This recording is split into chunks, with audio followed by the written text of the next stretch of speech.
Hi, I want to talk just a little bit today about cancer and its recurrence. So, if you've ever been diagnosed with cancer, known someone that has, unfortunately, one of the things that happens is that when someone has had cancer in the first place, one time, one form of cancer, unfortunately, their risk of developing another type of cancer is much higher.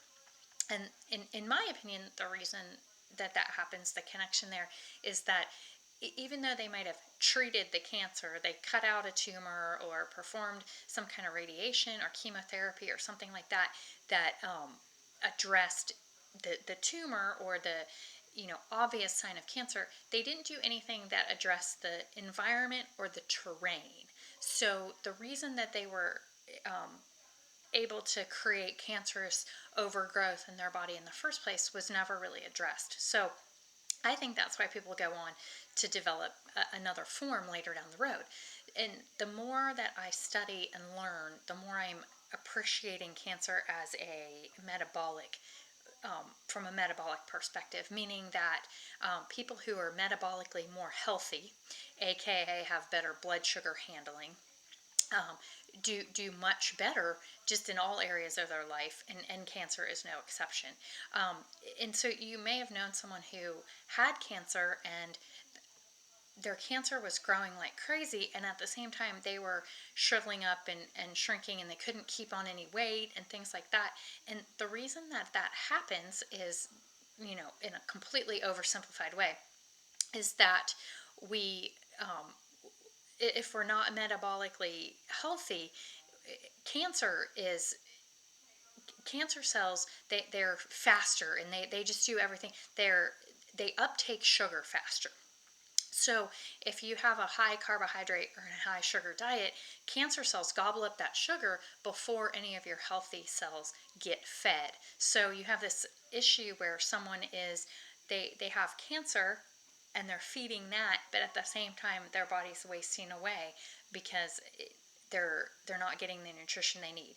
So if you turn that around and have a higher fat and higher protein diet, then now the cancer cells start to starve because their preferred energy source, the carbohydrate and the sugar, isn't as readily available. So I think there's a lot of promising research and developments in that area, just in general, eating a low carbohydrate diet. But I ran across a study that I wanted to share because I thought people need to know this kind of stuff. This is a fantastic study. It was several thousand women were participated in this study, and they divided the women into two groups. All these women had had a type of cancer and were in remission. None of them were diabetic. And so what they did is half of the group fasted for 13 hours or more overnight every night, and the other one didn't. And fast forward years into the future, and the population of women that had fasted for 13 plus hours, they had a 36% lower risk of cancer recurrence. That's huge. That's a third less than the other population. So obviously there's a lot of other factors that go into this, that they didn't look at. What other things were they doing? Were they just doing healthier things in general? So I think more research is definitely needed in that area. But the that study just blew me away. And I posted on my blog at drjeni.com, drjeni.com, is the link to the full article, and you can read more about it on there. But to me, a 13-hour overnight fast is something that almost anybody can do, whether you have cancer or not, just to improve your metabolic health and to improve your blood sugar handling capacity. And